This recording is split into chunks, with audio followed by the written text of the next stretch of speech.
It seemed like Bryce Young today was just really composed with any pressure you guys got. I mean, what do you think he did so well to kind of maintain that throughout? I didn't hear the first part. You got your own rifle playing mask and everything. What did you say? Bryce and how he was kind of able to deal with the pressure that you guys brought today. Well, he escaped some of. First of all, I thought we should have got home more. Okay. Then the other thing is, a couple we took bad angles. The other thing, he's a quick-footed guy. He's a good in the pocket and all those things. And so, and I knew he'd get out of some of them. He shouldn't have got out of as many as he did, but I knew he'd get out of some of them. Steve?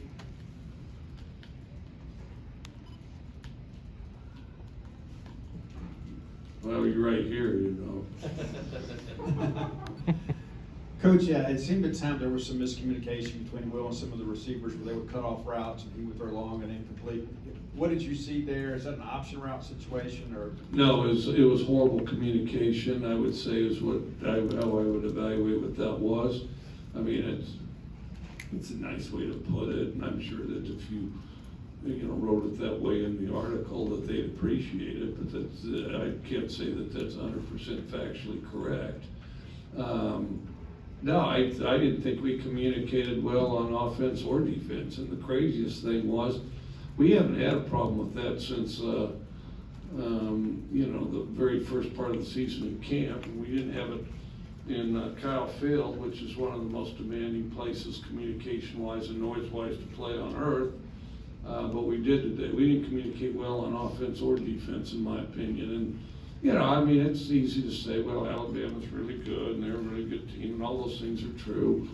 And, and everybody, of course, recruited those guys nationally and the rest. But, my problem is we didn't play as well as we can. And, that's where that's got to be solved. And that comes back to us as coaches. It does players, too. I mean, the notion it's just coaches, but it comes back on us as coaches because we have to find a way to reach them.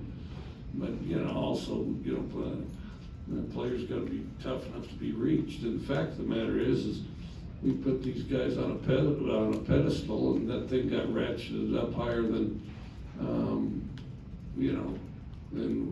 we could execute against. We tried to do special things because, we just thought they're too good. But the trouble is your best is always enough because that's all you got. And go and manufacture, new methods, techniques, and all that because you're scared. Well, that's not a very good approach. John?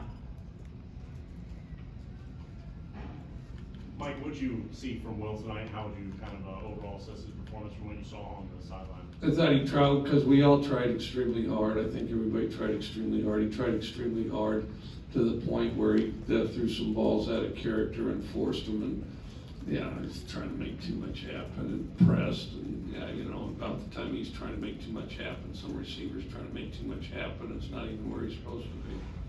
Andy? How much of the pass rush from Alabama was it down to Will holding the ball, or was it mostly the offensive line kind of giving? I'm gonna have to look at it. I don't think we held the ball very much. I'm gonna have to look at it. I'm gonna say it's a combination of both, because I did not think he was as precise in his reads as could have been. I did not think our receivers were consistently where they're supposed to be. They figured, Alabama's really good and they're so superior, we'll just go ahead and invent a route.